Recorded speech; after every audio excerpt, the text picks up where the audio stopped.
Today I'm going to be talking about the gospel and my rapture dreams, which and my end of the world dreams, but I don't really remember the rest of those. Okay, our job as believers is to help one another to grow strong in the Lord, okay, and also get unbelievers to believe in Jesus also, and to spread the gospel and make disciples for Jesus. Even though it is very hard because we have to come out of our comfort zones. And me, I am an introvert, so it's just like for extroverted Christians, y'all don't have no excuse at all. Okay, y'all talk up a storm. Y'all have no excuse to not be able to spread gospel. But an introvert who don't talk, who do not gain anything as much when it comes to they're drained from social interactions, who avoid social interactions so it's just like I'm an introvert. So spreading gospel and coming out of my comfort zone against people who's going to possibly who's going to reject me, who is not going to like to hear what I want to say, who's probably going to bully you because of what you believe in, and stuff like that. So it's obviously odds is against introverted Christians the most because like to me, like yeah, I could like everyone is on their phones, right?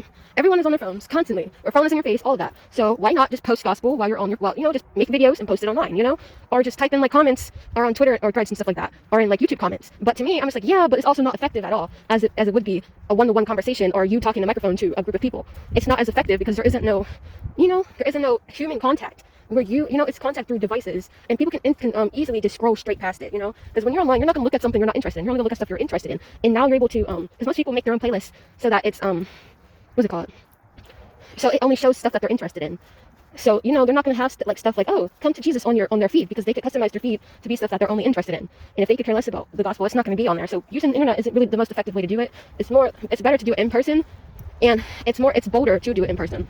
Because let's be honest, most of this is not going, unless you already have a platform where you have a lot of followers, most of this stuff is just going to go unseen. I've been posting stuff for like how long? And I only have I have barely any people watching this or listening to it at all. So it's just like, it's useless at this point to do it online. But you're comfortable because you're doing it behind screens. And you're just like, oh, Jesus is going to be so happy that I'm preaching gospel, but it's just like, it's useless because you're not saving any souls because no one's watching it. At least that's what I'm getting from it. I'm just like, what's even the point in doing this anymore? So it can be very discouraging, to be honest. It could be very, very discouraging. Another thing is for me, to me, I just feel like doing it online is not the best thing because it's like, you're not really making a sacrifice. Jesus' sacrifice was that he died on the cross for us. Even though he lived a sinless life, he took the spot that we were supposed to have on the cross. We were supposed to be on the cross dying and stuff like that, but he took that. So that we don't die in our sins and we don't have eternal separation from God, which is in the lake of fire.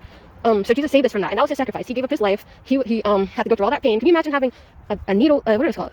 Having a needle through your arm, through your palm of your hand? That hurts.